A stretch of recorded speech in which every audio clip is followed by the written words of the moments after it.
But I appreciate you coming down, giving me your time. That's fine. It's interesting, you know, who you meet along the way. Yeah. You know what I mean? It is. I never thought this will happen, but it has happened. Yeah. So I appreciate that. How much of the show is bullshit, though, compared to the real life? Apart from our names, everything. Really? Yeah. So they're over... So they kind of turned us around. So the Morans, they made them look like they were really good and made us look like we were really bad. That's the only way I can put it. So the Morans kind of behaved the way they made us look. Oh. I didn't take drugs. I didn't do anything like that. I mean, we partied, yeah. But I certainly didn't snort drugs off the roofs of cars in the middle of streets. How they portrayed us. Wow, so they really... put the boots in when they were... Did they even, like, ask questions?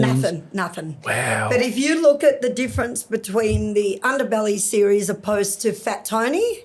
Did you see that series? Yeah. Okay, so if you've seen the lady that played me in that, it's a whole different character. It is. And that is because I met with her. Oh. I met with her with Peter Gawler, who is the writer of those two shows.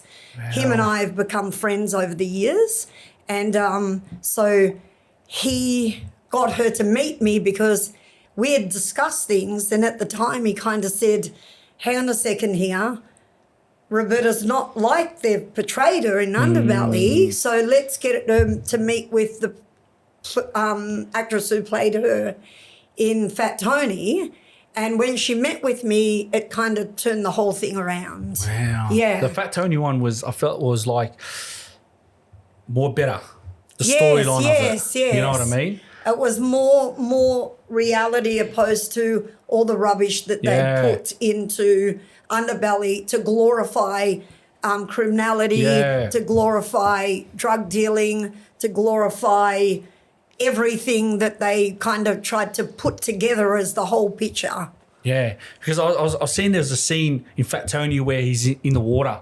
Carl Williams is in the water and he's just going crazy. And I was like, that looks original. That looks real. Compared to the Underbelly series, it was just like... He looked like he was... You know, an idiot. Yeah, you know, yeah. Carl was very, very quiet, very reserved. You wouldn't know what he was thinking. You wouldn't know his next move.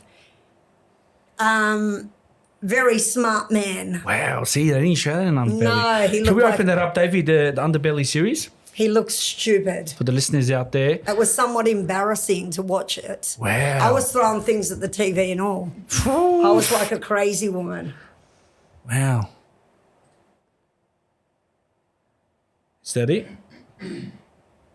Yeah, that's it there. Yeah, look at the picture of Carl there. He looks so pathetic. Yeah. Yeah. That's crazy the way they... And the way they have me, the way they have Cat Stewart play me, like...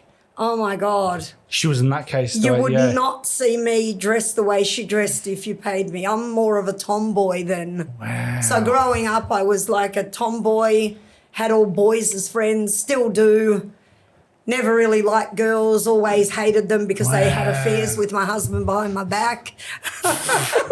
So hated girls. Every girl I looked at, like, are you going to sleep with my husband or have you? Wow. You know, so... Complete different. Very the way different. They had set it up. Very, very different. And then look at, like, how Carl is. You know, he looks like an idiot. Yeah, very different. And it was somewhat embarrassing to watch it. And then they put Jason Moran and Mark Moran out there like they're really cool guys. Yeah, that's how they kind of showed when they're just shitmen, really. Wow. Their dad started out as a pickpocketer at the races. Piece of shit. The mum was a shoplifter. See, they don't portray that in the show. They don't. And to me, somebody like that, okay, go out and earn $1 and shoplift and do whatever, but that's not my thing. Yeah. You know, to me, that's a bit trashy. Wow. You know, so not me. I wasn't pregnant when Carl was in prison. Oh. when I was pregnant with Dakota, Carl was home. Carl went to prison. We both actually got arrested when Dakota was 6 weeks old. They come into our home. They planted drugs in our house. That was peak corruption there. Yes, bad. So they had taken photographs of areas of our wardrobe, and then there was nothing in there. And then the next time slot of their photos, there's bags of ecstasy in the wardrobe. Wow. So when the lawyers sort of broke it down, it was like, hang on, that picture time slot 7:06, but at 7:19, there's bags of ecstasy in those cupboards. Where'd they come from? You know? That's crazy. Yeah, so I was never pregnant while Carl was in prison. Carl was home the whole time. Carl was there at Dakota's birth. Carl was there with Dakota. I mean, Carl and I used to sit in Dakota's nursery every night and just talk about our baby and what our plans were for its future, because we didn't find out what we were having. That's crazy. Carl's brother had passed away from a drug overdose in 1999. And just before I gave birth to Dakota, we had names picked for a boy and a girl. And just before I had Dakota, he came next to me in the bed and said, do you mind if we have a boy and we call her Shane after my brother? I said, of course I don't mind. Call him it, whatever you like. Yeah. That's crazy. Yeah. Dave, you want to open that first photo for me? When you see this, you know, I love that photo. Seeing him and seeing yourself there, you know, what does that make you feel? How do you feel when you see that? Happy, because he was ready to go out. I was happy he was going out. We were taking photos together because he looked cool. What does that mean to you, that photo there? A lot. Love, you know, like I loved him to pieces. We were best friends.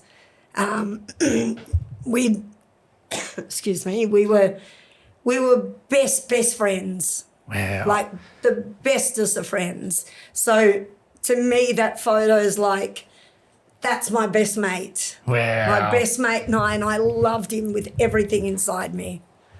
What would you tell him? Now? Yeah. I forgive him for all he did, because he hated himself for what he did, having affairs and stuff. And in the end, he said he realised that I was the only one who would stick by him and would be there till the end. He realised that in the end. And I just let him know that I forgive him and we've got to move past that. Yeah, There's just, life's too short, you know. You never promise tomorrow, and life is too short. And I know that firsthand, because the last phone call I had with him the day he died, I was getting ready for a photo shoot with a magazine. I was, you know, flat out back then. I was running from state to state doing magazine shoots, TV, this, that, the other. I had to cut the phone call short. Wow. Never in a million years would I have ever imagined that was the last time I'd hear his voice. That's crazy. You know what? It kind of makes me think, 24-hour surveillance. The way he got murdered in jail, it doesn't sit right with me. It doesn't, Rebecca. Like, it feels like there's something more to it. Well, this is the first sort of time I've ever mentioned this, is that many years ago I got a message from a lady on Instagram. She said, Roberta, I need to speak to you about something that's quite important. Can I give you a call? I said, you give me your number and I'll give you a call. She was dating one of the officers who was meant to be on camera duty that day. So when Carl was murdered, the first question I asked them, and the only question I wanted from them, was, the person manning the cameras on the day that Carl was murdered, was that his only duty? Wow. They said yes. So if somebody's got a job to do, manning the cameras, you don't go and sit over there and watch the guys play football or go and do whatever. You sit and man the cameras, because that's your duty for the day. This lady told me that apparently he was paid to watch and not say anything. Whoa. He observed whatever took place that day. He said he's only a criminal, drug dealer. Who cares anyway? After all this had happened, I asked a man who I knew who worked in the prison, who then became, he left the prison, and we started talking on social media, and I asked him, on a prison guard's wage, can you afford to travel the world, drink $200 bottles of wine, buy new houses, buy new cars, and do all these things? He said, not a hope in hell, Roberta. Someone's paid big money. So this guy was doing all this and putting it all over social media about the new house he bought, the bottles of wine he was opening for his partner, the holidays they were travelling on, the cars he bought. So obviously he was paid something. And then the person, we don't give a name to the person who murdered Carl. We call him the particular individual. Yeah. So apparently his mum, well, it's proven fact, there was $75,000 put into her TAB account. Now we're talking about scumbag, garbage people who are just trash. They wouldn't have 2 cents to rub together. Yeah. And then all of a sudden she's got $75,000 in her TAB account. Come on, something's going on there, isn't it? It's very odd. It is very odd. And someone that's supposed to be in jail and protected. Yeah, and so you're under 24 hours CCTV. You got guards there in the most secure prison in the state, if not in the country. He is the most high-profile prisoner in the country. Yeah. And I asked, was it in Victoria? They said no, he's the highest-profile prisoner in Australia. Wow. So you would expect him to be observed a lot more than being able to be murdered the way he was.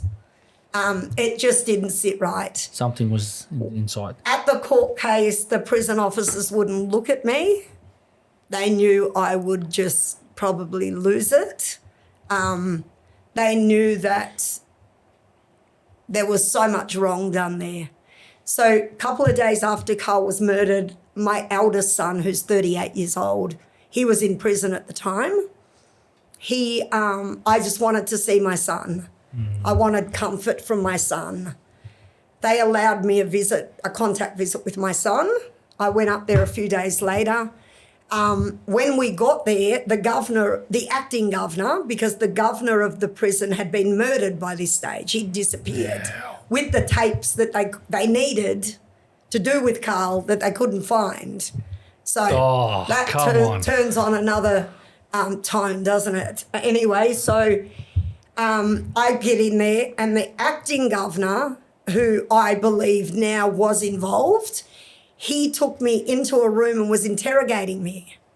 Wow. How much did I know? What did I know about? Who did I think was involved? I'm not going to sit there and talk to some prison guard. Yeah. I said, please, all I want to do is see my son. Yeah. Just let me out of this room. I want to see my child. So I eventually got to my son. I just collapsed in his arms, hysterical, and we spoke about it, and that was the conclusion that we come to. And then later on, when we found out all these things, so David Prideaux was the prison governor then. Wow. He went on a shooting trip with his brother-in-law and disappeared with the tapes. Wow. Now, why would you have tapes on a shooting trip? It didn't sit right with me. The amount of reading I did into it, just someone that's at that high level, really high level, you would expect more surveillance. And they even said, so Penny Armitage, who was head of prisons or something high up, she had even advised that Carl was not safe. The police were making up statements, as a lot of people are aware who followed this case. The Piranha Task Force and Nicola Gobbo, Lawyer X, would go into Piranha Task Force office after hours and they would make statements up and make them look like Carl had made them or one of the co-accused. Wow. And they planted those statements in Carl's cell. But ironically, on the day that Carl had his last visit with his father, the day that he was murdered, his prison cell was open and those statements were left on his desk. What does that tell you? It doesn't make all sense. Doesn't make sense, does it? That, you know what surprises me as I read about Lawyer X, that whole thing, it's crazy. I didn't like her from the start. I knew something was wrong. Really? But Tony actually said to me, Bert, we need her. Just don't say anything. What was it about her that you didn't like? I'm a good judge usually. She just seemed very fake, distant. She just seemed two-sided. When I appeared in court, before I went into court, she advised me to plead guilty to something that I wasn't guilty of. And she said, we've got a great judge. He won't give you any prison time. Plead guilty and you'll be fine. Took her advice. I got 18 months jail. 2 weeks after I got that jail, a lady fronted the same judge. She murdered her newborn baby, tied herself up, pretended it was a home invasion. And that exact same judge, guess what the sentence he gave her? What was it? A suspended sentence. So you can murder your child, you can fake a home invasion, but you can't allegedly sell drugs. I see a big gap between murdering a child opposed to selling drugs. And I'm not justifying drug dealing. I'm not justifying anything here like that. But what I'm saying is somebody who fakes a home invasion and murders a newborn baby, I believe deserves a lot of time in prison. More than that. Yeah. It's wild. Take me back in time. Growing up. Me? Yeah. Okay, so my life began with misery. So my father was killed by a careless driver when I was 8 months old. My dad was an immigrant from Malta. He was a truck driver. They had a big, huge truck and freight business in Malta. My grandfather ran all the shipping from Malta to Sicily. And my dad drove the trucks over there as well. So did my uncles. So when he came here, he drove interstate. He was driving from Melbourne to Sydney. When he got to Wagga Wagga, another truck driver, I don't know whether he was on drugs, fell asleep, whatever, veered onto my dad's side of the road. Wow. He hit my dad's petrol tanks. My dad's truck caught on fire. My dad, one side of the truck was caught against the bridge. The other side, the man's truck was blocking him in. The man ran away and left my dad to die. So my dad was trapped in the cabin. When they got him out, he had 97% burns to his body. Oh. He lived for 6 days, I think it was, and then succumbed to his injuries and passed away. My mum wasn't a great mother. When I was 2 years old, she got a new partner and he started abusing me from 2 years old. Wow. So from 2 years old to 9, I was abused by her and him. She used to whip me with remember those old jugs that you could detach the cord? She used to whip me with the jug cord. I was abused severely. It's crazy how much that can affect someone later on in their life without people realising. Yeah. So big, like really, really deep. Bad. So at 9 years old, she just virtually threw me on the street. So I lived on the street from 9. I used to sleep at the beach on parked trains. I used to befriend, because I love kids. Kids are my world. I used to befriend drug addicts who had kids. So in return for a roof over my head, I would babysit their kids. And their kids were safe with me. You know, it was like a little live doll. I was 9 years old. I was really like I was bloody 20 years old when I was 9 years old. So I'd befriend drug addicts, look after their kids. Then I started roaming the streets. I become under the eye of the police at Frankston.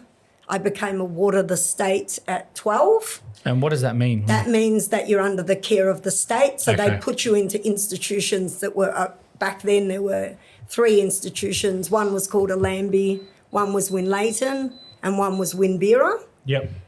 So I was thrown from place to place there, and I was abused severely throughout the system by everybody that was in there. So were many other. Do you feel like the system's changed a little bit now? No, the system hasn't changed. It's just different. So they don't have, so to speak, institutions. They have foster care homes, which are just people who abuse the kids, but it's in a smaller environment. Foster care homes, they're really difficult. I've seen a few kids there.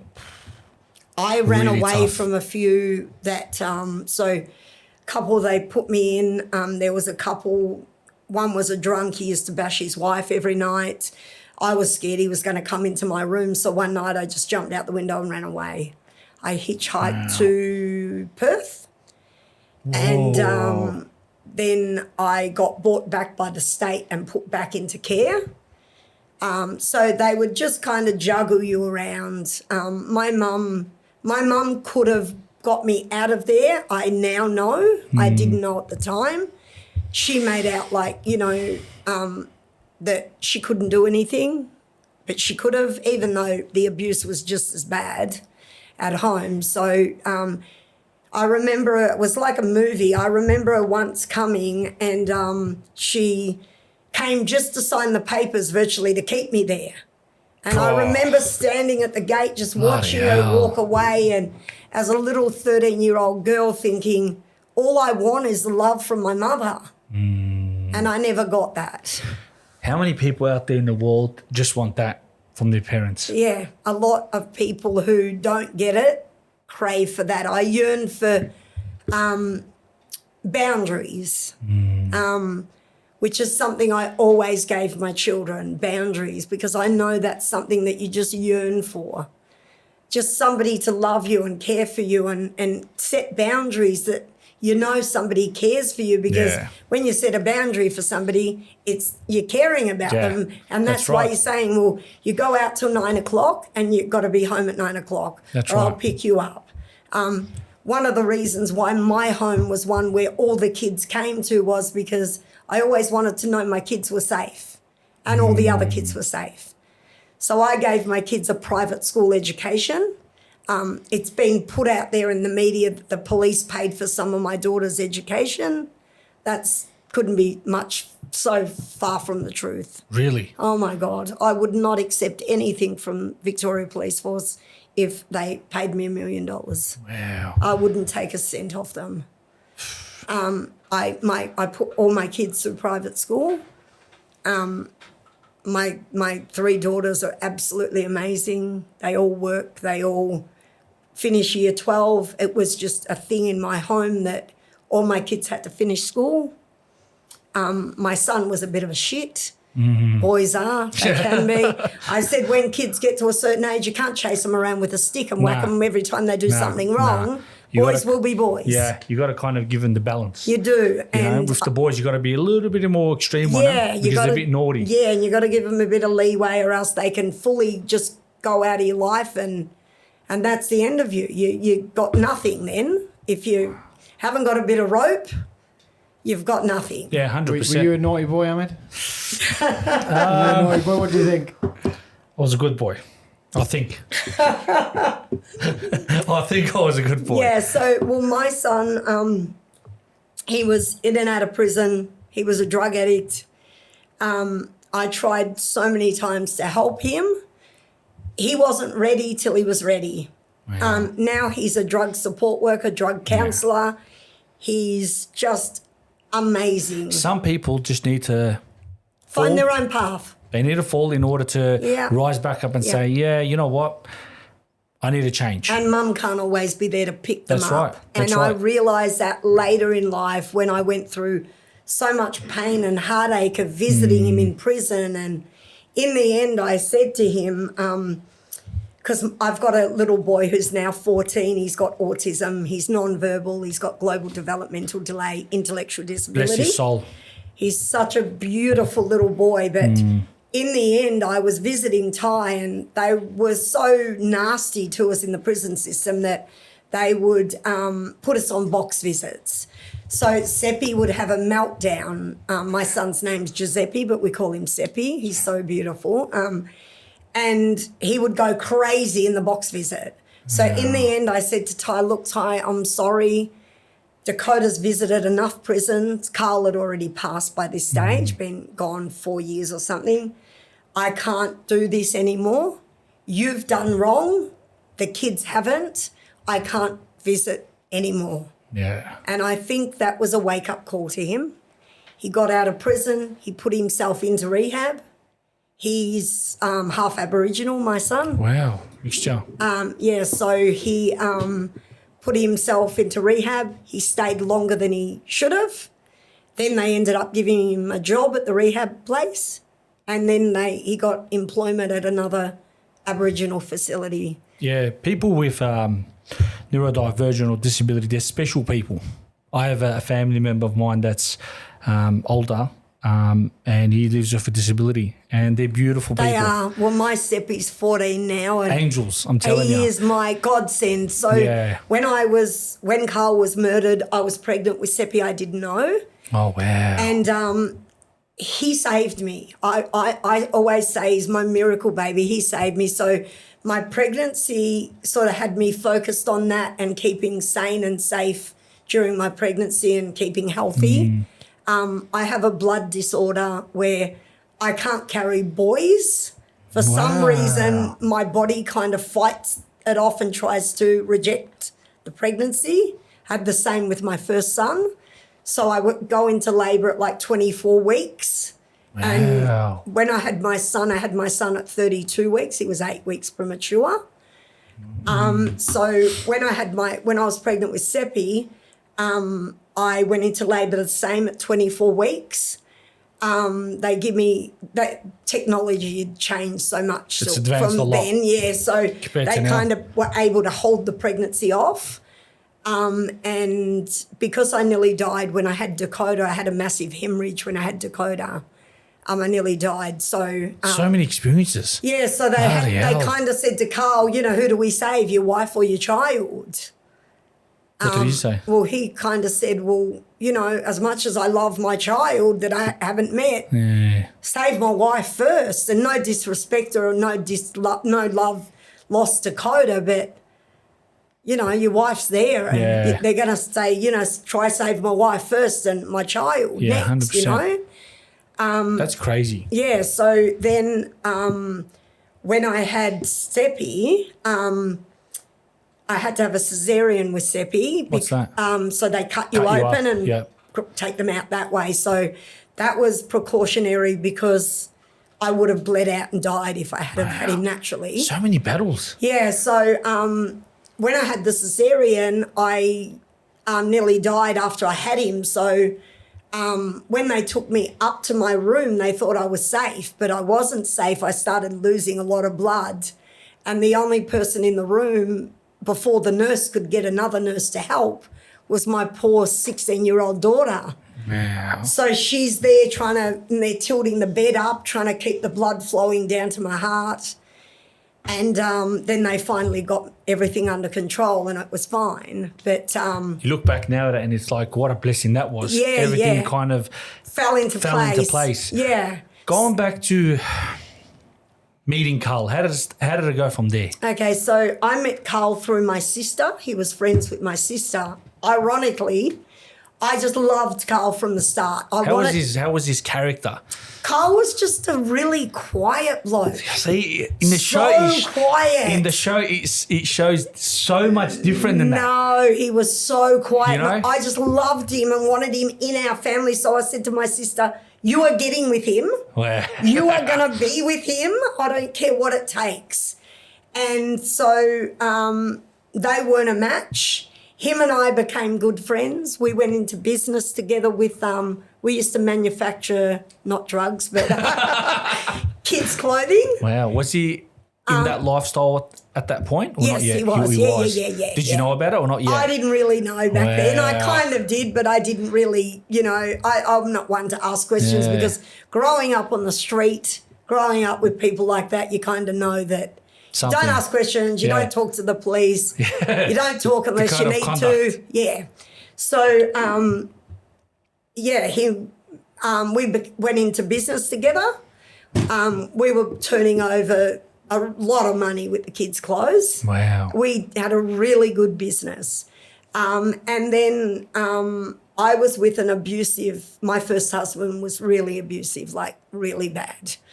And Carl kind of helped me get away from that. I kind of had no escape from that because I had nobody to turn to. All the friends we had were his friends. So my first husband was best friends with Jason Moran, Mark Moran. The Carlton crew. The crew. He was friends with all them. And so Carl helped me get away from him. I had no money. I left with 3 babies and the clothes on our back and my car. That's all I had. And Carl didn't want to feel like he was rescuing me and making me feel like I needed him. So he kind of let me go on my own and find my own feet. Yeah. So we moved into a townhouse. We had nothing. We slept on the floor. I didn't have a fridge. I had nothing. So I used to fill the sink up with ice and put the baby's bottles in there because we had nothing. See, people don't realise sometimes the beginning of stuff, you know. They show you this glamorous lifestyle of how criminals are and stuff, but they don't realise sometimes it's humble beginnings. I've had people say to me, the little princess met her knight in shining armour and furthered on in her life. Well, hang on a second. I grew up on the street. I had nothing. I didn't even have a bed. I slept on the beach. I slept on parked trains at Frankston train station. I had nothing. So these people who have this misconception of where I came from, hello, I came from hell. Yeah. I came from abuse and homelessness. And that plays a big role. People don't realise that. It does. And the things I did not want my children to ever feel was hungry or cold. So you'll do whatever you can. And they're 2 things. In the middle of the night, I would check on Dakota when she's sleeping and pull the blankets up on her. Seppi kicks the blankets off, I'll put the blankets on him. If they get up in the middle of the night and they want something cooked for them, I'll cook for them because I will never let them be hungry because I know what it's like. Where do things start to get hectic? Like the madness begin. Yeah. When Carl and I got together properly and people realised, and in saying that, like Jason Moran was meant to be a friend of my first husband, and yet he shot at a car that my first husband's daughter, my middle daughter, her and I were in. He shot at that car knowing that my daughter, who was his mate's daughter, was in that car. So it shows his priorities, his principles. In that life, there is no brotherhood. No. There is no loyalty. There's they none. say there is, and you're supposed to live by it, but there isn't. If you're not making money or selling drugs with that person, they'll walk away from you as quick as they come to you to begin with. Yeah. There's no loyalty. There's no brotherhood. There's nothing there unless you are making money with that person. Look at me now. Where are all these people now? Wow. I don't have a single thing to do with not one of them. No more connections. No. And when I lost my home, the last property they took from us, and we had nowhere to go, not one of those people who Carl had bought cars and houses and everything for offered us a place to stay or money or anything else. Wow. And I probably wouldn't have taken it anyway. Shows you how fake everything is. Does. It's all glamorous and everyone's around when you got... People see it like this lifestyle's so glamorous and they see us in $7,000, $10,000 dresses at Dakota's $150,000 baptism. Yeah. And everything looks glamorous and wonderful, but as soon as the drugs connection stops, those people go their way and you go your way and you're never to meet in the middle again. Wow. It's like I seen this video on the internet where there's all these little ducks and the guy's giving bread. And once they ate all the bread, they all went. Yeah, they go. That's exactly the same. Wow. And it is like that because you see ducks follow each other, don't they, in a line? Yeah, yeah. And that's what they do. That's crazy. They're going to that destination where they're going to get what they need. And it's the same in the drug world. There's no peace and happiness. And even when you do sleep, you're paranoid, you're unhappy. People don't realise it's a shit world. It is, and I'll never forget, like, we had 24-hour security walking around our house, Wow. armed security to protect us when Carl wasn't home or when Carl was home or whatever too. But, you know, like I remember one night Carl was downstairs, he was up, I think it was close to cup time, and he was reading the form guide because Carl loved a bet. Mm-hmm. And I was upstairs. We had a huge house and big swimming pool and whatever. I was upstairs with the kids asleep. Everyone was asleep. And Carl comes running up and says, Bert, quick, wake up. Somebody's shooting at the house. Oh, my God. So all I thought of was get my kids to safety. So the safest place in the house, I remember army crawling on my hands and knees with my kids behind me. It's like a movie scene. And it is. And sometimes when I tell the story, it's like, this is too unreal to believe.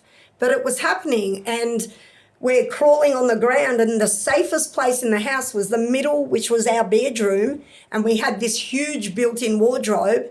And it was the only place that was in the middle of the house that no bullets would have got to, no matter how far it got through. And we had bulletproof glass on the front doors and everything. But so I army crawled to the cupboard with my kids and had them laying on the floor in the cupboard.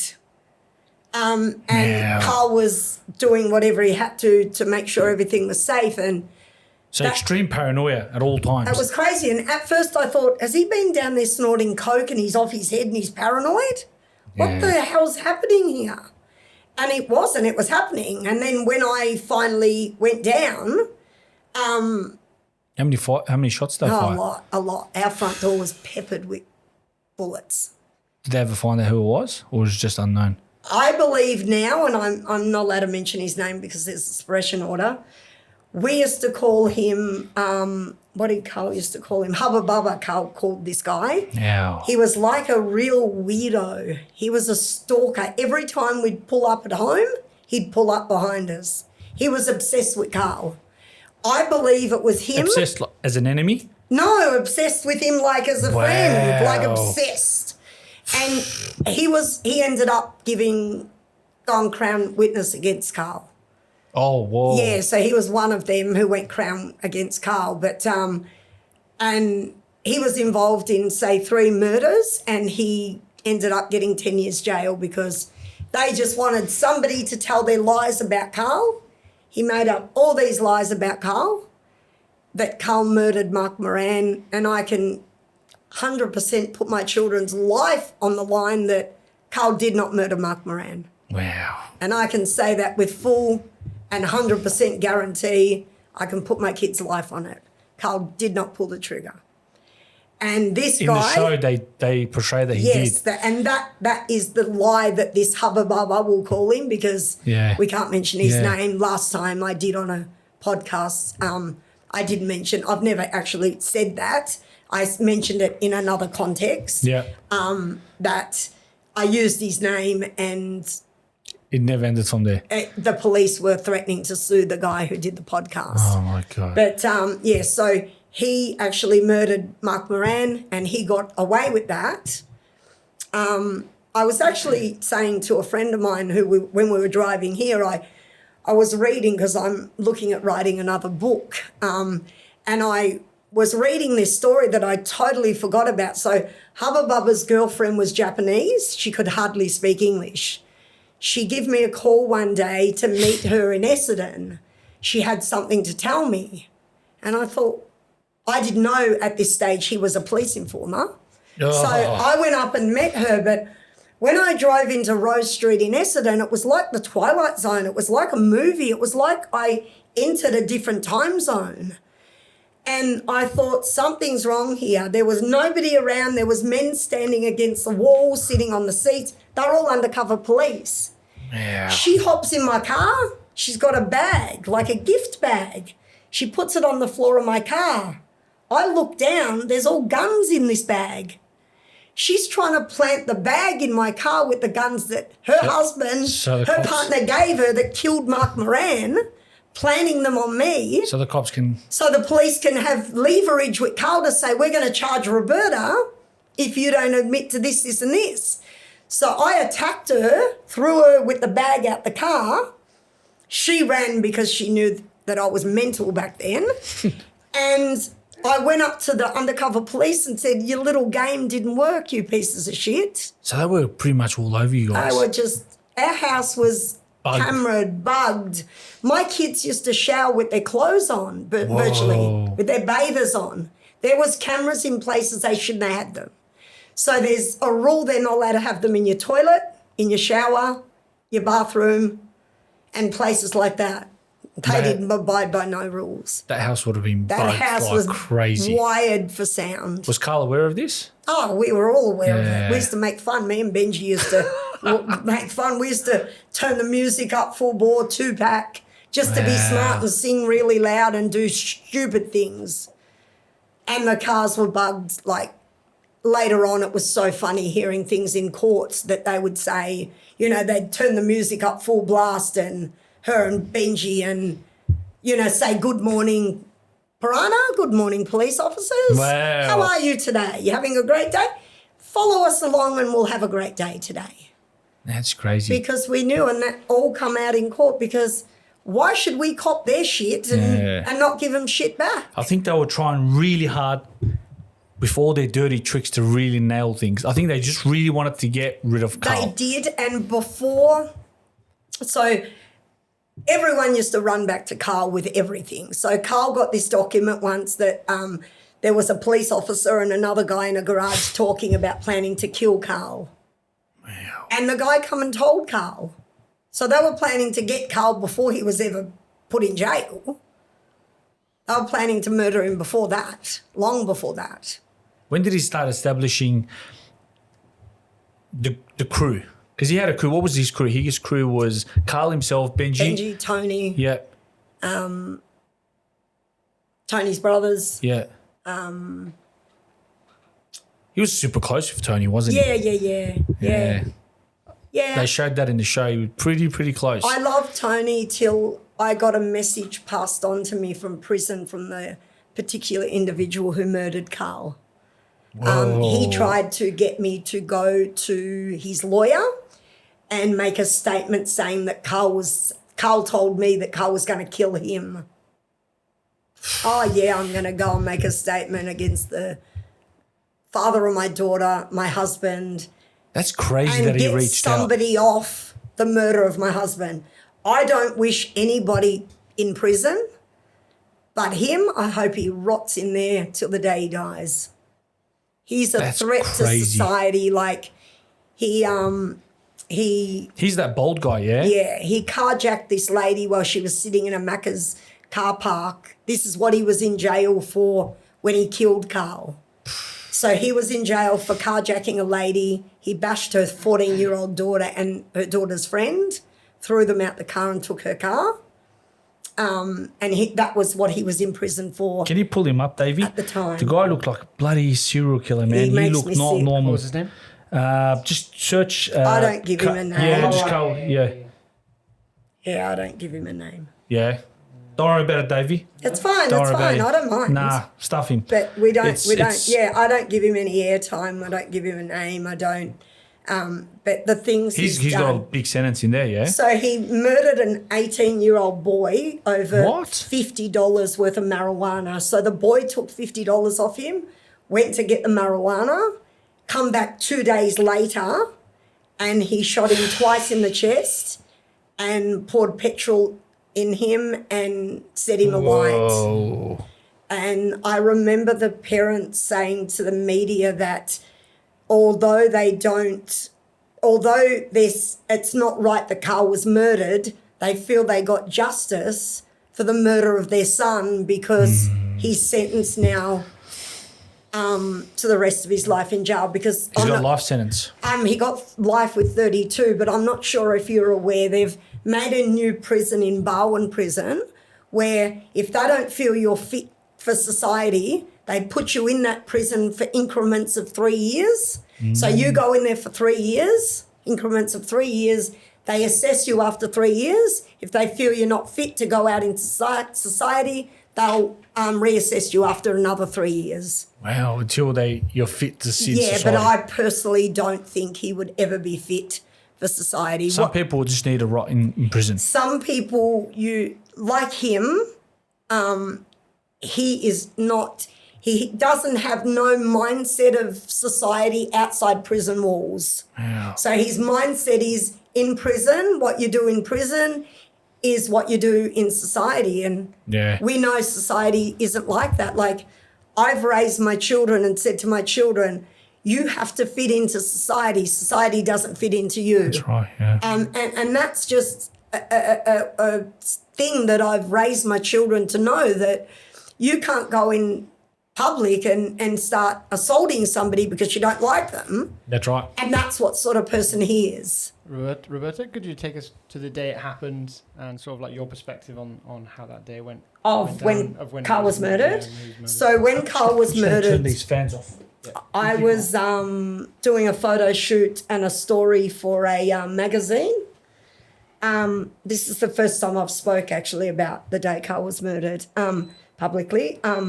So I was doing a photo shoot. As I said earlier, I had to rush off the phone. I had a deadline of being at the hotel we were filming at 11 a.m. So usually Carl and I would have 2 or 3 phone calls that day. I could only have one. So we were at the hotel. We'd just finished the photo side of it and we were doing the story.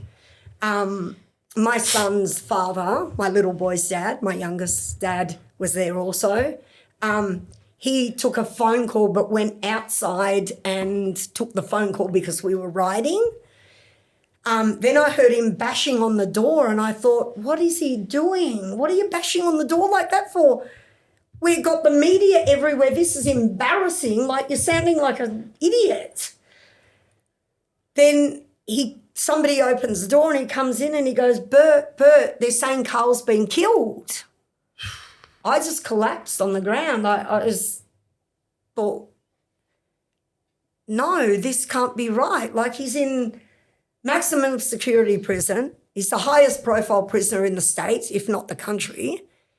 CCTV footage 24/7. How can he be killed? So I go in the bathroom because I didn't want the media who was doing the story taking notes of how I was acting. So I went in the bathroom, Rob came in, he closed the door, and all I thought of was my children because I didn't know who'd killed Carl by this time. I didn't know what was going on. All I thought was I need to have my children safe. So I rang the school, and by that stage, the whole world knew before I knew. So they didn't come to me and, like they do everyone else, and knock on your door and say, your husband's been murdered, or contact me.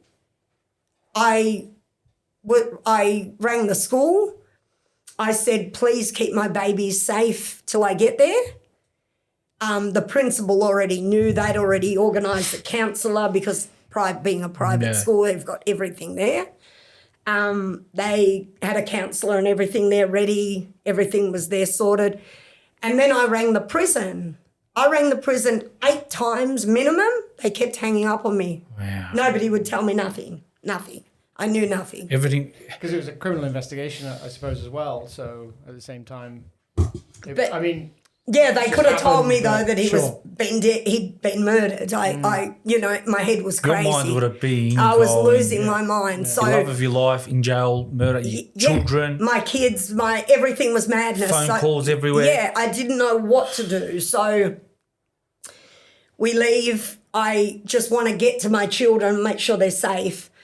My poor middle daughter had already found out because it was on the radio. By that stage, she was doing year 11 at a public school. How crazy is that, how fast? Yeah, it was everywhere before I knew. So I got to my daughter's school. I don't even remember driving there. I remember getting out the car. I stumbled against the wall. I remember leaning against the wall thinking, what am I going to do here? What do I do? So I get into the office and I remember the principal hugging me, because you've got to remember my kids have been at this school for more than 12 years. So I knew the principal really well. She was amazing. Then I see the counsellor sitting there and I say to her, what do I do? Yeah. And she says to me, you take her somewhere safe and you tell her the best way you know how. Like I'd done this 100 times before. Yeah. I said to myself, the best way I know how the F do I know how to tell my child who's 9 years old that her father's just been murdered in prison? Yeah. So in walks this little girl, smiling, looks exactly like her father. I'm looking at her thinking, this little girl's got this big smile on her face, thinking she's getting picked up early. But yeah. I'm about to destroy her whole world. How do I do this? What am I to do? No, it's at that point there, you're frozen. What do you say? What do you not say? In that moment there, did you have like another home or a family you say to yourself that I could trust? What we did was, so we got in the car. I don't remember the drive. So we had 2 houses. We went to go to our Essendon house. I've never seen so much media. It was live to air, trucks everywhere, media everywhere, people just everywhere. So we thought, okay, we've got to go to our other house, which was in Taylor's Lakes, Hillside area. So we drive there. My middle daughter's in the car. I don't even remember picking her up. I don't remember any of this. So we get to the house. My mind's just going all over the place. I don't know what to do, what to say, what's going on, what's happened. I don't know anything at this point. We get home. Dakota's looking at me. I remember this because the look in her eyes I'll never forget. She was looking at me like she knew by this stage something's wrong. A good friend of mine who's not a criminal or anything had called me. I hadn't heard from him. He was a boxer. Hadn't heard from him for a long time. He's from Sydney. He called me and I remember getting out of the car to take the call because I didn't want to talk in front of the kids. And he just said, are you okay? Do you need anything? Whatever. I get back in the car. We get to our house in Hillside, Taylor's Lakes, wherever it was. And I take Dakota upstairs and I'm thinking, how do I do this? What do I say? So there's this little girl just looking at me, waiting for what I'm about to say. She knew I was going to say something. Do you wish in that moment there, like, I wish I don't want to say it? Yeah, I was thinking, God, please don't give me this, to have to give this to my daughter. Yeah. So in that moment, I'm thinking, what is the best way you can tell a 9-year-old that her father's just been murdered? There's no possible way. You just have to, So I just thought, okay, I said to her, you know how Nana's in heaven? She wanted Daddy with her. You know how she loved Daddy so much. She just wanted Daddy with her. So she took Daddy to heaven with her. Yeah. And her little voice, I'll never forget, she goes, my dad, not my dad. My dad, Mummy, not my dad. And my heart was broken. I collapsed. I couldn't breathe. I couldn't talk. My little boy's dad had to come in and take over. Yeah. I was just a mental wreck. I couldn't breathe. People that, obviously he's Carl's friends at that time, were they reaching out to you or? Yes, a few of them were. Carl's long-term friends, yes. Yeah. The people that were real, yes. Wow. Dakota holds a lot of grudges against people who didn't reach out, which I don't blame her because Carl helped a lot of them.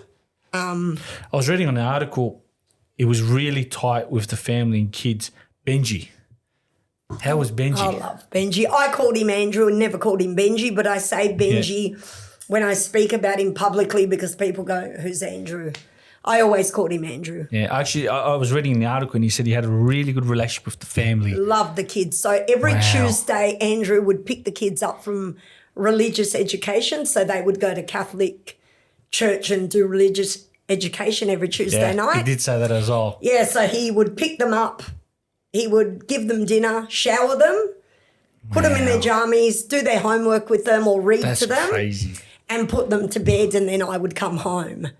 You'd never expect that to hear that side of Benji from the image they and some people have said, oh, how could you let some murderer like that near your kids? Well, to me, Andrew was Andrew. Andrew was my brother, my soulmate, my whole world. Like him and I were tight. We were besties. And when it shows that scene on Underbelly where we were sleeping together, it makes me sick because I always say, would you sleep with your brother? Yeah. Well, you certainly wouldn't sleep with your sister or your brother. He was like my brother. Can we open that photo? There's a photo of him and Carl. Oh, it was really nice. Yeah, I found it was very interesting that he had a relationship, a really good relationship with the family. Yeah, he was real tight with Carl. Yeah. So that photo in the middle there with Carl in the red jumper and Andrew, that was the day Andrew was killed. So really? Did you know Andrew was killed on my birthday? No. Yeah, so the 23rd of March is my birthday. I was born the 23rd of March 1969. And as you're aware, Andrew was killed the 23rd of March. I don't know whether they did that purposely or... So what happened was that day we had apartments in the city and so we got the nanny to pick the kids up and we were going to have a drink and some dinner and stuff for my birthday. And when Carl and I got to our apartment, I could smell Andrew's aftershave as I got to the door. Wow. And I go, this little shit's gone to pick up some girls because the girls loved him. Yeah. And I go, this little shit's put on his aftershave. Unbeknown to me, he'd gone to his death. So he must have had a shower and got dressed. And what he's wearing there is what's similar to what he had on when he was murdered. And so he went, because his friend that he'd known his whole life had told him to come and meet him there. And then when he was on his way there, his friend said, I had to leave. I'll be back soon. But he was set up to come there, Proper obviously. Set up. Yeah. By his best friend? Yeah. No way. And so he, Andrew had no intentions at all of killing Mick Gatto. And I don't know if he would believe that or not, but Andrew had no intentions at all of that. Because, in the show, they show that they were really Andrew good. liked him. Yeah. But the thing that got Mick annoyed was they had a meeting at Crown Casino and the police say all this bullshit about they had lip readers reading their lips and whatever. But what happened was Andrew would never backchat Mick. So Carl was a smartass. Carl always had something to say, was quick-witted. So he said, when we walk in, because Mick used to call Andrew Tricky. Tricky. Because Andrew was always tricky and always had something, he's a little trickster. So when they walked in, Carl knew that Mick was going to say, how you going, Tricky? And Andrew said, Carl said to him, say back to him, what are you up to? You're the tricky one. So Andrew said that, and I think Mick was insulted by that because Andrew was backchatting him. Wow. And it was the first time he'd ever backchatted him. So Mick was offended by that and offended by other things. Andrew had seen him at Chinatown and Andrew snuck up the side of his car and jumped up at him, but just mucking around. And I think Mick started thinking then, hang on, if he can sneak up on me like that, he can sneak up on me anywhere. And because he's Benji's character, the way they portray in the show, very smart, very intelligent. He was a Knew how- cocky little shit. Yeah. Yeah, cocky little shit. That photo there is him and I at Dakota's baptism. Ah. You can see around my He was neck. very young. Very young. Yeah, I've got his gold diamond encrusted necklace on. Wow. Yeah. You still got souvenirs from back in the days? Andrew gave me his diamond earrings. Wow. They're nearly 3 carats each. Still hold them till now? Oh, yeah, I love my earrings and my everything. I've got clothes of his. So after he was murdered, his brother came to the apartment and said, Roberta, you just keep everything of his. So I kept all his runners, his clothes, everything. He became, because he became real tight. Oh, so that photo there on the right, that's my daughter Danielle. Yeah. He adored her. She went everywhere with him. So when he'd pick up girls, she would sit in the front seat and he'd make the girls sit in the back seat. Wow. Yeah, he adored her. He idolised her, yeah. She looks like you. You can see She that. does look like she's my twin in every way. It's crazy her how attitude, everything. It's crazy how things can really change because he was very feared in that world, you know. It's very interesting how things can turn very fast and very quick. Yeah. And everything can just And it's been so many years, but every day is like the day he died, like the day he was murdered. I miss him more and more as the days go on. wow. Yeah, I've got that photo actually of him and I up in my lounge room. How was Carl on that day when you found out? Shattered? Broken, didn't speak, just didn't talk at all. Didn't say anything. Didn't get one word out of him. Who was that? Go up a bit, Davey. Who was that guy on the left? Dino Dibra. Yeah, who's that? He was Andrew's friend. Yeah, who they say Andrew killed, but he didn't. Wow. I mean, they can say all these things now when he's gone, but Dino was very close with us too. He was just a really good kid. Loved him to death. Wow. Yeah. At Carl's peak, how much do you reckon he was making money? How much? Millions. Wow. Millions of dollars. Millions. And that was back then. Yeah. I had money, endless amount of money. I remember I went overseas and my first day in Paris, I spent $50,000 and I rang him and said, send me more money. And to be smart, he was giving me $3,000 a day for 2 days. And I said, if you don't put any more money in, I'm flying back and you're going to cop it, mate. And that's in the early 2010, earlier than that? No, in the 2000s. That's a lot of yeah, money. that was before Dakota. 50 grand Yeah, before is Dakota. a lot of money. Yeah. But to me, it was like, It was just coming Nothing. in and going fast. Yeah, 'Cause that's how drug money is though. yeah. So Crime. I travelled the world and bought Dakota before we had Dakota, because we had a lot of trouble to fall pregnant with Dakota. So before I had her, I travelled all over the world, everywhere, and bought her everything. So she had every brand label you can possibly imagine.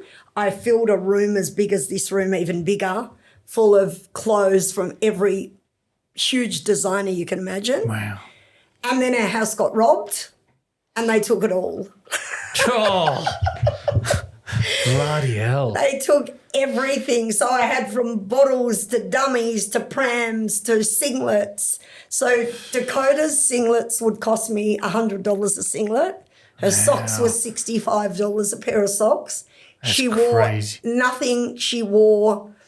Everything she wore came from France. She wore the best of everything. Even the prison guards in the prison used to say to me, that kid never wears the same outfit twice. I said, why would she? You know what's crazy? My father used to always tell me quick money goes very fast. Yes. You look back at it now and it's all gone. Nothing remains. Nothing The left. people that it came with it are Yep. all gone. And people think, and they always say, I'll get her to dig up Carl's millions. Well, I don't have millions anymore. I don't have anything. Wow. I don't have nothing. He was only pill pressing, correct, at the time? At that time? Yeah. Yeah. And it was the way they showed it in the show when he got shot by the Morans, Was it actually because he was doing his own thing? Or? No. So the story they put out there. It's so crazy how much they changed. The pill press belonged to Carl. The Morans were jealous of him. Carl was the only one who knew the ingredient of the ecstasy tablets. They were jealous. Where Carl was allegedly pressing the pills, Mark Moran was sitting off that house and he was the one who rang the police and sent them there. Wow. And that's why the corrupt cop was involved and the case was later dropped because the corrupt police officer had moved items from the rooms and moved the powder and all the substances that were there, and that's why the case was dropped because the corrupt police were involved. Wow. Yeah. So it wasn't how it was. It was the Morans were jealous of Carl, and when they met him the day they shot him, they were wanting to. They were saying to him, "You're selling us chemicals. You're getting them for $1,000 and you're selling them to us for $60,000. So this is what was said, that was said apparently." And Carl said, "Well, you give them to me for what you get them for then." Yeah. But they couldn't get anything because they were shitmen who couldn't get anything. So they've tried to make Carl's character look like the Morans and Carl, you know, the opposite way around, when the Morans were actually the shitmen and Carl was the one who knew everyone. Wow. What age do you reckon Carl was at his peak in power and money? Not long before they arrested him and put him in jail. Really? And he never came out. So he was arrested June the 7th, 2004. And that was peak Carl Williams. yeah. How much do you reckon on a day? Oh, he was bringing in millions of dollars.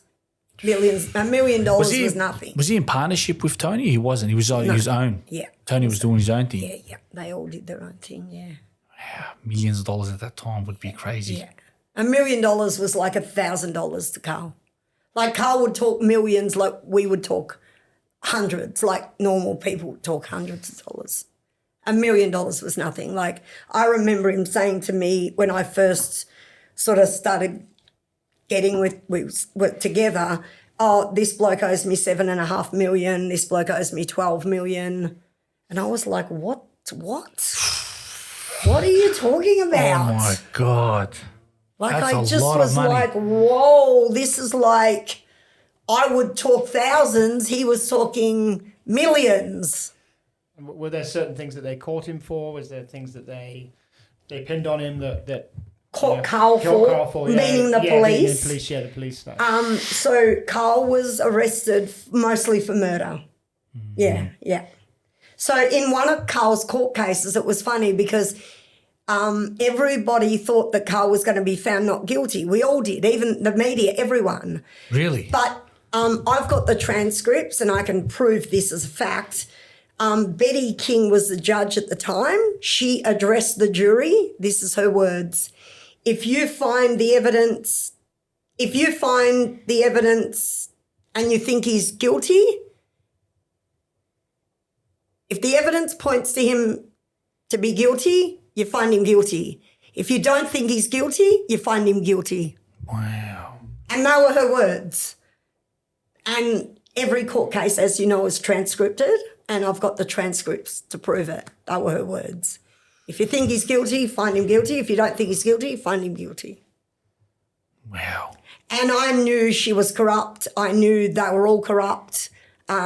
Like, for instance, when they everybody thinks that Carl's dad had a tax debt, like a normal tax debt. The tax debt that they're allegedly saying Carl's dad had, they charged Carl's dad for tax on drugs that they say he sold. I don't know how they do that when drugs are illegal. Yeah. You don't pay tax on drugs. So the tax debt started at $65,000.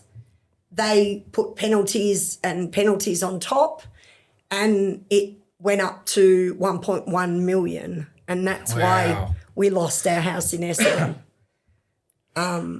And they made a deal with him and said, we'll wipe the tax debt if you plead guilty to XYZ. He believed them, he pled guilty, and they didn't wipe the tax debt. Wow. They had no intention of... Do the police still kind of harass you till these days? Yeah. Wow, even after such a long time. I had 50 federal police raid my house. They told the public that I was being raided for NDIS fraud, but in actual fact, they raided my house because Centrelink said that I was living with my son's father and not telling them. But yet a week before I had won a case against NDIS, I fought them all the way to the top and went to it's a hearing called the ART, which is you go there if you can't reason with the NDIS. You go to the high. Higher. I took them that far all by myself. I had no help. I bet them there and they raised my son's NDIS by a lot of money. Had I been frauding them, I definitely wouldn't have won, would I? Yeah. So they said to me at the time, had it been anyone else but me, it would have been a phone call. But because it was me, they wanted the media involved in everyone else, and they sent 50 federal police officers. That's crazy. When I told my friend, he goes, "Oh, Roberta, I kind of thought you were over-exaggerating, but when I seen it on the news and they said there were dozens and dozens of federal police, I then thought... Why do you need 50 officers Why? for... Oh, I'm a lunatic, they think. That was fairly recently, right? It was like a few years ago? Was that last No, year? that was only just a few months ago. That was a few May. months ago, yeah. May, only May. Right, May, yeah. June. 50... Yeah. Wow. And then one of them tried to put my hands behind my back. She was about 5 foot nothing. And I thought, sweetie, you've been in the police force 2 minutes. I've been around a long time. You're certainly not going to be able to do that to me. Even after years, they still... Haunt me, basically. Wow. You know, like, leave me alone. I don't do anything to anyone. Trying to live my life. At this point of your life, where are you now? Are you at peace? I want peace. No, I'm not at peace because they won't give me any peace. But the thing is too, before they raid my house, they're warned, don't go near her children because it sets her off. Don't touch my kids. Yeah. They went to go into my son's room. I said, please, I'm going to just let you know, please don't open that door. If you open that door, you're going to really, really get me going. So they left his door closed. Then they went to Dakota. They tried to grab Dakota and talk to her, and I said, please just get away from my daughter.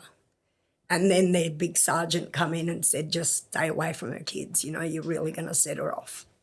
Like, don't go near my children. What about public? You sometimes still get... Does it annoy you sometimes? Sometimes, yeah, people come up and, you know, want a Questions. photo or an autograph or something like that. And I think you're glamorising criminality. You're glamorising all this drama, this bullshit that made my life a misery. Looking back at it now, looking back at your life, for the listeners, what would you tell them that are people that are in crime? It only ends two ways, prison or 6 foot under. Yeah. There's no other option. There's no other way out. They see big money and they think that it's glamorous, and they think that all these huge parties that I used to have that I'd spend hundreds of thousands of dollars on are glamorous. Okay, yep, they're fun at the time. It's fun. But looking back at the bigger picture, I'd give it all up. I'd live in a tent on the side of the road if I could have my husband, Andrew, back. Wow. And my family back to just a family. I'd give it all up. Give it all away. It means nothing. Means nothing. Where am I now? Yeah. Where's the money now? Gone. Money comes and goes, as everyone knows. You know, you can work a normal job, you can get your wages, you spend it, it's gone. You're waiting for next week's paycheck. That's right. You know, you're living to what? Yep, okay, you jump the queues in nightclubs. You get VIP areas in nightclubs. You're treated like kings and queens wherever you walk. It's out of fear, though. It's out of fear. It's not, you know, and I say respect isn't earned through fear. It's earned through compassion. Do you really want somebody to fear you and give you respect because they're afraid? Yeah, No, I don't. I want somebody to be nice to me because they're compassionate. It's because I'm a compassionate, kind person. To sleep at night on your pillow, comfortable. And I don't sleep in my bed because of all the trauma. I sleep on my couch because I can't sleep. Wow. You know, I've been traumatized from the day I was born, basically. You know, I'm, you know, it's just, it's not glamorous. The outsiders looking in, it looks glamorous, it looks amazing. But to you know, be in that world and looking back at that world now. It's just filth. It's disgusting. It's like it belongs in the rubbish bin. A lot of people look up to that life. They do. And it surprises me because they see the ending. And I'm talking the best of the best. They all go down. Yeah, and I've seen people suck up Carl and Andrew's ass and be like, you know, they're just kings and glamorize all this bullshit, but there's nothing glamorous about it. Yeah, because it all goes in the end. It all does. And like I said, there's only two ends to it, 6 foot under or life in prison. I mean, because in that life, there's so much commotion and so much like everyone's trying to be better than the next person. So you're trying to eliminate the person who's trying to compete with you. Yeah. How much has changed since how Gangland used to be back then to now? Because now I feel like there's no respect. No, there's all these wannabes who have probably watched Underbelly and think this is how it really happens and I want to live up to that. But really, they're just playing a game with themselves that they're never going to win. How are you going to win against yourself? Yeah. You know, you're not going to win. You're competing against yourself and you're playing a game that is just for the moment. There's no future there. You know, you look back at the past, that's all you can do. That's right. You look back at the past and think, what was I thinking? What was I thinking? Because now, where's your future? My future's nothing but sadness. And grief. And grief, missing all my loved ones because where are they? 6 foot under. What do you miss about Carl? His humour, how we used to joke around, his love for the kids, our life together that we just made an amazing life together. It was so fun. Like, every day was fun. Like, Carl was never aggressive. Carl would never swear, never yell, never scream. Just happiness, you know. The happiness that he brought into the household was, you can't compare. And how was he as a father? Amazing, absolutely amazing. Like, even my 3 older children who weren't his biological children, he adored those kids. He absolutely adored those kids like they were his own. And when we had Dakota, he treated her no different. I remember when before we had her, I thought, there's no way he's going to hold this baby. He was terrified of babies. Wow. And I remember when we had her, his mum was holding her and he said, "Mum, can I have my daughter, please?" And I just started crying because I thought, here's this big guy, 100 and something kilos, big monster, just holding this tiny little baby, crying because he was so in love with her. Can we pull up a photo of that, Davey? I think there's one photo I've seen. Yeah, there's a photo of him with her. Very beautiful photo. The day she was born. And I remember the poor thing, I was just such a big fat thing when I was pregnant, and the poor thing had to hold me up in the shower and, you know, be beside me the whole time that I was in labour. Yeah, he was just the best dad. Ah, there it is. No. She was newborn. There you go. That one, bottom left, that's the one. Oh, this one. There you go. There it is. No. Not that one? No. She was newborn, brand new. Probably not on there. I've got it in my phone. It is on there because it's on social media. I've got it on my phone. Nah, not on here. Strange how life changes so quickly. It is strange. Things become memories, and you look back and you say, dear, you know, I've lost family members, and people say it gets easier over time. It actually doesn't. It's It bullshit. gets harder. It gets harder. It gets harder. Because you start to miss them more. Yeah. And you start thinking about what they've missed out on. Yeah. I remember at Dakota's 21st birthday, and I was just thinking, and I look at her every day and think he would have been so proud of this girl that is his twin in every way possible. That's at the baptism we had Vanessa Amorosi. That one there? I had her do a concert. I flew in Brian Cadd to sing Little Ray of Sunshine live for Dakota. That was her song we used to say, but she was very much like Carl, very non-expressive. If she wouldn't go to anyone, she didn't like people around her. And that's why she's got that expression on her face. Like at the photographer, it was like, who are you? How dare you take photos of me?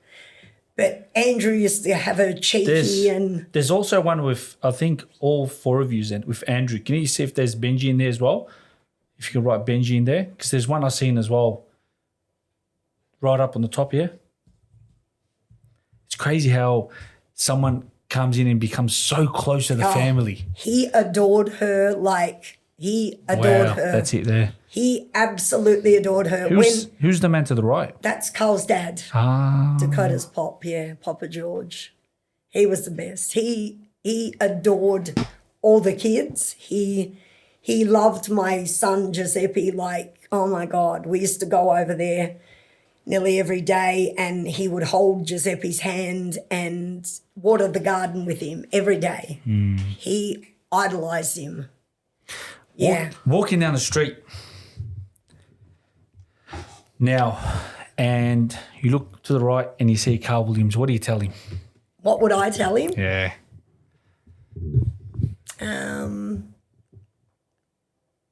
Why'd you sleep with that girl you did, mate? Why'd you have to sleep with that one? You could have picked someone else. That would be my first words to him. Wow. That's exactly what I'd say to him. Why'd you pick her out of everyone? When it comes, it comes. When the time comes, it comes, you know. Yeah. And, you know, like I said, everything becomes memories. Does.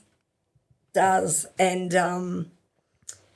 like you said, as time goes on, you miss them more because they're missing out on the milestones in life that he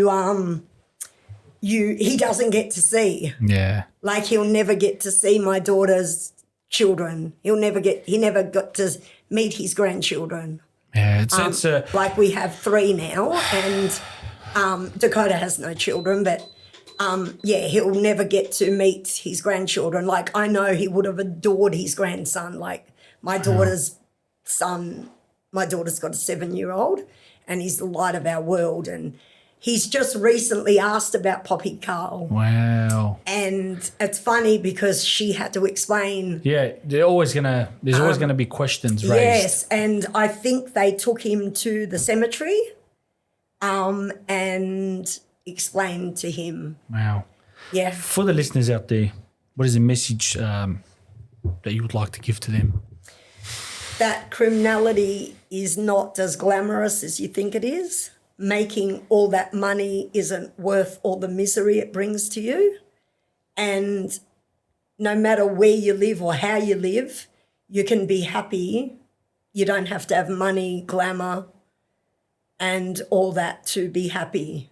As long as you're together as your family unit and you're with the ones you love, that's all that matters in life. And religion, having a connection with God. Yes, I'm very religious, very, very religious. I was going to say, it's very important. Andrew was very religious, and it was ironic because Carl and I had discussed when Carl died, what he would want done. I said, did you want to be cremated or buried? And he said, it's up to you. And it's funny because the girls, when we went to pick his casket, we were looking at the caskets and we just couldn't see anything that was fitting. And there was a big cloth over something, and the girls said, what's under there? And the guy at the funeral place said, oh, that's really expensive. Have a look. And as soon as he pulled the sheet off the gold casket, the girls said, we want that one. Wow. And we bought it. And there's a good old saying, live by the sword. I die the sword. Die by the sword. It's a dangerous, scary world, ladies and gentlemen. Please stay away from crime. It's a filthy world. It is, and I wouldn't recommend it to anyone. It's like you hurt people, you destroy families and children, and your own life gets destroyed. That's right. That's right. Ladies and gentlemen, Roberta Williams, thank you so much for coming on. It was an absolute pleasure. Thanks I think for this having was me. a lot of. I learnt a lot. It was deep, going back to the roots. You never know how your life ends. You don't know, and you never promise tomorrow. So, always tell your loved ones you love them, and always say what you have to say, because tomorrow may never come and you may never get the chance. Very powerful. Very powerful. Thank you very much. I appreciate that. Thanks. Thank you. That was gangster. That was very, very deep. Yeah. Was very it deep. okay?